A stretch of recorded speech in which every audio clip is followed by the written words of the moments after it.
अनुश्री म्हणाल्या की मी बाथरूम साफ करणार नाही. राखी, तुम्ही एक वाक्य म्हणालात, मी तुझ्या सारख्या मुलीला माझ्या घरी कामाला पण ठेवणार नाही. राखी, तुम्ही अनुश्री यांचा तर अपमान केलाच आहे, पण त्याच बरोबर तुम्ही त्या सगळ्या लोकांना कमी लेखलेलं आहे जे लोक स्वाभिमानाने घरातली घरकामं करतात. अनुश्री म्हणाल्या की मी बाथरूम साफ करणार नाही. राखी, तुम्ही एक वाक्य म्हणालात, मी तुझ्या सारख्या मुलीला माझ्या घरी कामाला पण ठेवणार नाही. राखी, तुम्ही अनुश्री यांचा तर अपमान केलाच आहे, पण त्याच बरोबर तुम्ही त्या सगळ्या लोकांना कमी लेखलेलं आहे जे लोक स्वाभिमानाने घरातली घरकामं करतात.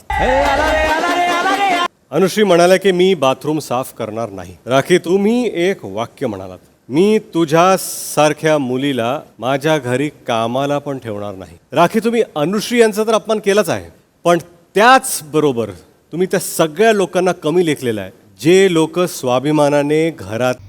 मराठी कला विश्वातील अशाच अपडेट जाणून घेण्यासाठी तुम्ही आमचं चॅनल टेलीचक्कर रिजनला नक्कीच सबस्क्राईब करा.